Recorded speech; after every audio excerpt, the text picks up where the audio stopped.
मेरी शादी को 5 महीने हो चुके थे। मैं और राजेश शहर में रहते थे और वह रोज की भागदौड़ करता था, तो जाहिर है उसकी सेहत पर इसका असर तो पड़ना ही था। शहर में रहने के कारण मैं घर पर ही थी और मुझे काम करने की कोई जरूरत नहीं थी। मेरे माता पिता ने शादी में मुझे जो चाहिए था वह सब दिया था। मैं हमेशा अपने मायके से भी जो चाहती, वह मुझसे बस एक फोन दूर था। मेरे मायके में काफी संपत्ति थी। अप्रैल के महीने में गांव में मेला लगता है और मैंने सुना था कि वह मेला बहुत अच्छा होता है, लेकिन मैंने आज तक उसे नहीं देखा था। इस बार मैंने बड़े मन से ससुराल जाने का फैसला किया। ससुर जी गांव में खेती करते थे और घर में सासू माँ थी, जो मेरे आने से पहले सब काम संभालती थी। मैं देखती थी कि वे काम कर रही थीं, लेकिन कभी कभी वे अपना मुंह बना लेती थीं, जिसे मैं रोज नहीं देख सकती थी। इसीलिए मैंने ससुर जी से घर के काम की समस्याओं के बारे में बात की। मैंने उन्हें घर में काम करने वाली एक महिला रखने की सलाह दी। ससुर जी ने शाम को एक काम वाली महिला को बुला लिया। अब मुझे और सासू माँ को घर के काम करने की जरूरत नहीं थी, लेकिन फिर भी सासू माँ मुझे ससुर जी के पास जाकर शिकायत करती दिखी। वे कह रही थीं, जब मैं बीमार होती हूँ तो तुम बाहर से सब्जी भी नहीं मंगाते और मुझे भांकरी बनानी पड़ती है, लेकिन तुम्हारी बहू 2 काम करके खुश हो जाती है, तो तुम काम करने वाली ले आए हो। ससुर जी ने सासू माँ की बात पर कोई जवाब नहीं दिया। कुछ दिनों बाद सासू माँ बाथरूम में गिर गई और उनके पैर में 20 दिनों के लिए प्लास्टर लग गया। अब उन्हें देखभाल की जरूरत थी, इसलिए घर में एक काम वाली महिला थी। राजेश अपनी माँ से मिलने के लिए शहर से गांव आया था और वह मुझे साथ ले जाने की सोच रहा था, लेकिन मुझे गांव का मेला देखना था और उसके बिना मैं कहीं भी नहीं जाने वाली थी। जब से मैं ससुराल आई थी, मैं ससुर जी को रोज खेत में जाते हुए देख रही थी। वे तो बड़े ही अच्छे लगते थे और उन्हें देखकर मैं भी खेत में जाने का मन बना रही थी। एक दिन मैं उनके साथ खेत में चली गई।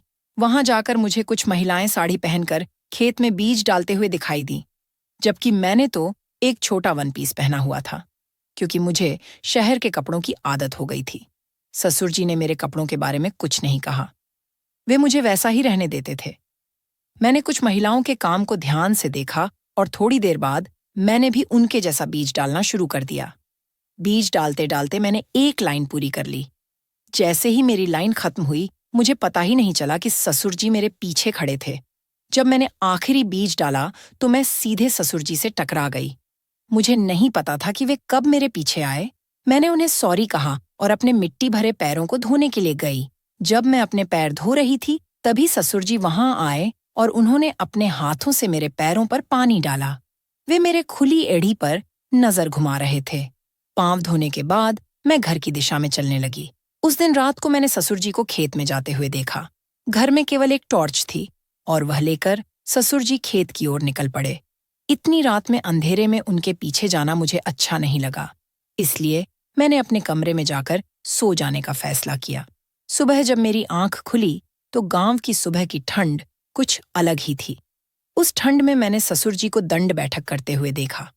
उन्हें इस तरह पहली बार देख रही थी और वे 50 साल के व्यक्ति के मानक से बिल्कुल भिन्न लग रहे थे। उन्होंने अपने स्वास्थ्य का अच्छे से ख्याल रखा था। वहीं सासू माँ ससुर जी की तुलना में काफी बूढ़ी लगने लगी थी। आज से गांव की यात्रा शुरू होने वाली थी। संध्या को मैंने साड़ी पहनकर ससुर जी के साथ यात्रा देखने के लिए निकल पड़ी। सासू माँ मुझे देखकर जल रही थी। ऐसा लगता था कि जब भी मैं ससुर जी के साथ कहीं जाने की कोशिश करती, वे मुझ पर गुस्से से देखती थी। मैं हमेशा उनको नजरअंदाज करती थी। हम यात्रा के लिए निकले। रास्ते में ससुर जी ने कहा, बेटी, साड़ी में तुम बहुत खूबसूरत लग रही हो। उन्होंने मेरी तारीफ की, जिसके लिए मैंने उन्हें धन्यवाद कहा। जब हम यात्रा में पहुंचे तो दर्शन करके लौटते वक्त बहुत भीड़ थी। अचानक मुझे अपने पेट पर किसी का हाथ महसूस हुआ और मैं जोर से डर गई। जब मैंने पीछे मुड़कर देखा तो वह हाथ मेरे ससुर जी का था। उन्होंने बताया, मैं तुम्हें भीड़ में किसी का स्पर्श ना हो, इसके लिए तुम्हें सहारा देकर बाहर ला रहा था। ससुर जी उस भीड़ में मेरी सुरक्षा कर रहे थे, जबकि मैं कुछ और ही समझ रही थी। मैंने कहा, ठीक है ससुर जी, चलिए हम अब चलें। ससुर जी मुझे पालने में ले गए और मैंने बड़ी खुशी से पालने में बैठने का सोचा, लेकिन जैसे ही वह पालना थोड़ा ऊंचा हुआ, मुझे डर लगने लगा और मैं ससुर जी से चिपक गई। पालना रुकने के बाद ससुर जी ने मुझे बुलाया। जब मैंने आंखें खोली तो खुद को उनके गले में पाया। मैंने माफी मांगी और पालने से बाहर आ गई। जब मैं पालने से नीचे आई तो मुझे हल्का सा चक्कर आया। ससुर जी मेरे लिए पानी की बोतल लाने चले गए। तभी एक व्यक्ति ने ससुर जी को आवाज दी, आपकी शहरी बहू बहुत ही खुलकर नजर आ रही है। मैंने अभी आपको दोनों को पालने में देखा। वह गांव का एक गृहस्थ था और ससुर जी का मित्र। उन्होंने मुझसे हाथ मिलाते हुए कहा, मैं अमन, इस गांव का डॉक्टर हूं। अब तो गांव में भी डॉक्टर आ गए हैं। मुझे अब ज्यादा किसी से जांच के लिए नहीं बुलाया जाता, लेकिन कभी कभी आपके ससुर जी की मेहरबानी हो जाती है। वह व्यक्ति बातें कर रहा था। तभी ससुर जी ने उनकी बातें रोकते हुए कहा, तुम्हारी सासू माँ को बस इसी इस डॉक्टर की जरूरत होती है, इसलिए मुझे इसे कभी कभी मिलता है। ससुर जी ने मुझे अमन के पास ज्यादा देर नहीं खड़ा रहने दिया और मेरा हाथ पकड़कर आगे ले गए। आज मैंने पहली बार यात्रा का अनुभव किया। इससे पहले मेरा यात्रा से कोई खास संबंध नहीं था, क्योंकि मैं बचपन से शहर में ही थी। अब मुझे ससुराल गांव का मिलन हुआ था, इसलिए मैं यह सब अनुभव कर पा रही थी। घर पहुंचने पर मैंने खाना खाए बिना सोने का फैसला किया। अगले दिन सुबह ससुर जी ने अपना नियमित व्यायाम किया और फिर सासू माँ को आवाज देने लगे। वह भूल गए थे कि सासू माँ का पैर फ्रैक्चर हुआ है। मैंने ससुर जी से कहा, ससुर जी, सासू माँ आज अपने कमरे में सोई हुई हैं। क्या आप भूल गए कि उनका पैर फ्रैक्चर है? ससुर जी ने कहा, हाँ सुन भाई, मैं भूल गया था। देखो, मैंने पहले की आदत के अनुसार विमला को आवाज दी थी। महीने में एक बार मैं उठने का सहारा लगाता हूँ। हमेशा विमला मुझे अपने हाथ से उठने में मदद करती थी, लेकिन अब वह यह नहीं कर सकती। ससुर जी धीरे धीरे अपने कमरे में गए और नीचे उठने वाला सहारा लेकर आए। वह बाहर आकर ऊंट पर बैठकर अपने हाथों से अपने पैरों पर उठाने वाला लावने लगे, लेकिन उन्हें इसे लगाने में दिक्कत हो रही थी। मैंने आगे बढ़कर ससुर जी के हाथ से वह उठाने वाली चीज ले ली और कहा, आप पाट पर बैठिए। वे थोड़े शर्मीले हो रहे थे, लेकिन मुझे उनकी परवाह नहीं थी, क्योंकि मैं सोचने में खुली थी। मैंने ससुर जी से कहा, आप अपना कुर्ता भी उतारिए। अब तो वे और भी ज्यादा परेशान हो गए। मैंने उन्हें समझाया, मैं आपकी बहू नहीं, आपकी बेटी की तरह हूं, आप ऐसा समझिए। मेरे यह कहने पर भी वे लजा रहे, लेकिन जैसे ही मेरा हाथ उनकी पीठ पर लगा, उनका नक्कार धीरे धीरे थम गया। ससुर जी ने मुझसे उठने का सहारा लेना शुरू कर दिया। उनकी त्वचा अब भी युवा लग रही थी। जब मैंने उनका हाथ चलाया तो मैंने देखा कि उनके शरीर पर एक ठंडक सी आई। जब घर की मोलकरीन मुझे उठाने वाले के साथ रुकने को कहा और वे बाहरी बाथरूम में स्नान करने चले गए। जब वे स्नान कर रहे थे तब मैं भी घर के अंदर चली गई। ससुर जी के शरीर पर हाथ चलाने के बाद मैंने उनके व्यवहार में कुछ बदलाव महसूस किया। मैंने सोचा नहीं था कि यह सब मेरे लिए इतना भारी पड़ जाएगा। रात को मैंने ससुर जी को खेत की ओर जाते हुए देखा। मेरी कमरे की खिड़की से खेत का रास्ता साफ नजर आता था। मुझे भी उनके साथ खेत में जाना था और रात में खेत कैसे दिखता है, यह देखना था। तो मैंने दौड़ते हुए अपने कमरे से बाहर निकली। जब तक ससुर जी खेत में नहीं गए, मैंने उन्हें पकड़ लिया। उन्हें देखकर उन्होंने कहा, बहू तुम इस वक्त यहाँ कैसे? तुमने तो सोने की बात की थी। मैंने नकारात्मक इशारा करते हुए कहा, ससुर जी, मुझे रात का खेत देखना। इस पर उन्होंने कहा, देखो बेटा, रात में खेत में घास के कारण ठंड बहुत होगी, मैं तुम्हें वहां नहीं ले जा सकता। लेकिन मैं जानने पर अड़ी रही। ससुर जी ने फिर कहा, अगर तुम अंदर की ठंड सहन कर सको तो चलो, लेकिन मुझे खुद को संभालना थोड़ा मुश्किल होगा। ससुर जी चारों तरफ बहाने बना रहे थे कि मुझे अंदर ना जाने दें, मगर मैंने उनकी एक भी बात नहीं सुनी। मैंने उनकी हर शर्त मान ली। अंत में हम खेत में जाने के लिए निकल पड़े। चलते चलते मैंने उनसे पूछा, इस समय आप खेत में क्यों जाते हो? ससुर जी ने बताया, रात में जानवर फसलों को नुकसान पहुंचाते हैं, इसलिए मैं कभी कभी खेत में घूमता हूँ। बात करते करते हम खेत में पहुंच गए। वहां केवल एक हल्का सा लाइट जल रहा था और फसलों के कारण वहां बहुत ठंड थी। मुझे तो बहुत ठंड लग रही थी। उन्होंने मुझे देखा और कहा, बहू, मैंने पहले ही कहा था कि तुम्हें अंदर की ठंड सहन नहीं होगी, अब तो तुम ठंडी हो गई है ना। मैं उन्हें इनकार नहीं कर सकती थी, क्योंकि वे सब कुछ देख रहे थे। ससुर जी ने मुझे अपने ऊपर एक शॉल दे दी और फिर उन्होंने मुझे वहां चल रहे लाइट के पास खड़े होने को कहा और वे थोड़ी अंदर जाकर जांच करने लगे कि वहां कोई जानवर तो नहीं है। तब मुझे एक अजीब आवाज सुनाई देने लगी। मैंने ससुर जी से उस आवाज के बारे में पूछा तो उन्होंने कहा, रात में कई बार ऐसे आवाज आती है, लेकिन डरने की कोई जरूरत नहीं है। मेरा हाथ पकड़ो और आगे बढ़ो। मैंने ससुर जी का हाथ पकड़कर आगे बढ़ने लगी। अचानक मेरा पैर वहां पड़े एक पत्थर में अड़ गया और मैं ससुर जी के ऊपर गिर गई। हम दोनों गलती से एक गन्ने के ढेर पर पड़े थे और हम एक दूसरे के बहुत करीब आ गए। उनकी धड़कन थोड़ी तेज हो गई थी। ससुर जी ने कहा, आज पहली बार तुम्हारी सासू जी के बाद कोई दूसरी महिला इतनी पास आई है। ये सुनकर मैं तुरंत उनसे दूर हो गई और कहा, ससुर जी, मेरा पैर गलती से अड़ा था और मैं आप पर गिरी, ऐसा कोई और मतलब नहीं है। मैंने यह भी कहा कि मैं खेत का रास्ता नहीं जानती, इसीलिए मुझे घर पहुंचने तक आपका हाथ पकड़कर चलना पड़ा। जब हम खेत से बाहर आए तो हमें अमन मिले। उन्होंने हमें नीचे से ऊपर तक देखा। मेरा हाथ अभी भी ससुर जी के हाथ में था। इससे उन्हें मेरे संबंध पर शक हुआ। जैसे ही मेरी नजर उन पर पड़ी, मैंने ससुर जी का हाथ छोड़ दिया और घर की दिशा में बढ़कर घर पहुंचते ही दरवाजे पर काम वाली मुझे नजर आई। मैंने उनकी तरफ ध्यान नहीं दिया और अपने कमरे में चली गई। दूसरे दिन सुबह डॉक्टर घर आए। उन्होंने मुझे ऐसी नजर से देखा कि मुझे अजीब सा लगा। ससुर जी ने उन्हें बड़ी आंखों से देखा तो उन्होंने मेरी तरफ देखना बंद कर दिया और फिर सासू माँ के कमरे में चले गए, जहां वे उनकी जांच के लिए आए थे। सासू माँ के कमरे में मैं आज नहीं गई। जब डॉक्टर सासू माँ के कमरे से बाहर आए, तब ससुर जी उन्हें घर के बाहर छोड़ने गए। इसी दौरान काम वाली सासू माँ के कमरे से बाहर आई और कहा, बड़ी मालकिन ने आपको अंदर बुलाया है। काम वाली मुझे बताकर किचन में चली गई और मैं सासू माँ के कमरे में गई। अंदर जाते ही मैंने उनकी तबीयत के बारे में पूछा तो सासू माँ बोली, मेरी तबीयत की बात छोड़, लेकिन तुम्हारा क्या चल रहा है? तुमने मुझे प्लास्टर करवाकर एक कमरे में बैठा दिया और तुम अपने सासरे के करीब जाने का प्रयास कर रही हो। उन्होंने कहा, सुन, तुम अपने ससुर को सामान्य पुरुष ना समझो। एक बार अगर वह खफा हो जाएं तो तुम्हारी बुरी हालत हो जाएगी। उनकी उम्र में पुरुष और भी सक्रिय होते हैं। अगर तुम उनके करीब जाने का प्रयास करोगी तो एक रात में ही वह तुम्हारा नामो निशान मिटा देंगे। तुम्हारे सासरे के साथ जो कुछ भी हो रहा है, वह सब मेरे कानों तक पहुंच चुका है। सासू माँ ने मुझ पर बिल्कुल गलत आरोप लगाए थे। मैंने पहले कभी ऐसी बातें नहीं सुनी थीं और मुझे उनके बोलने का बहुत बुरा लगा। मैं रोती हुई उनके कमरे से बाहर आ गई। मैंने अपने कमरे में जाकर रोने लगी। कुछ ही देर बाद ससुर जी वहां आए और मुझे रोता हुआ देखकर मेरे पास बैठ गए। मैंने उन्हें सासू माँ और मेरे बीच हुई बातचीत के बारे में बताया। ससुर जी ने कहा, बहू, तुम्हें अपनी सासू माँ की बातों पर ध्यान नहीं देना चाहिए। वह खुद बूढ़ी हो गई है और अब मुझ पर शक करने लगी है।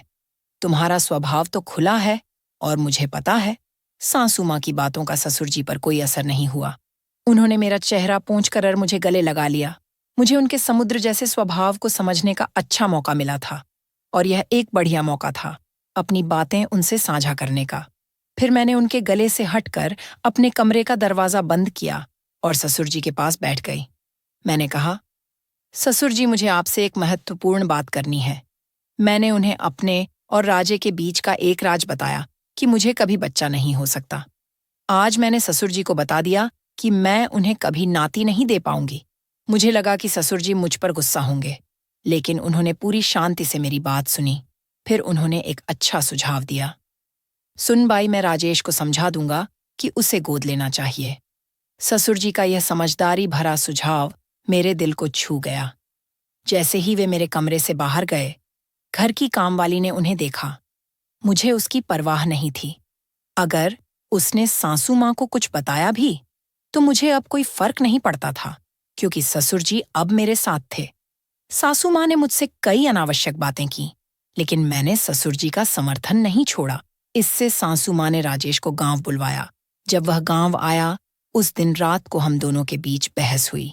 मैंने ससुर जी से कहा कि हमारे कमरे में सोने के लिए उन्हें मेरी बात सुनकर कोई दिक्कत नहीं हुई। ससुर जी मेरे बगल में बिस्तर पर सो गए और राजेश जमीन पर बिछावन डालकर सो गया। कुछ समय बाद मुझे राजेश की नींद में बड़बड़ाने की आवाज सुनाई दी, जिससे मैं चौंक गई। डर के मारे मैं ससुर जी के पास जाकर चिपक गई। कुछ समय बाद मुझे नींद आ गई, लेकिन आधी रात को मेरे ऊपर किसी के हाथ का एहसास हुआ और वह हाथ ससुर जी का था। उन्होंने मेरे चेहरे पर भी हाथ फिरा। कुछ देर बाद वे मेरे पास से उठकर कमरे से बाहर चले गए। जब मैंने उन्हें बाहर जाते देखा तो मैं भी उनके पीछे चली गई। उस रात उन्होंने कई काम अधूरे छोड़कर कमरे से बाहर निकलने का फैसला किया।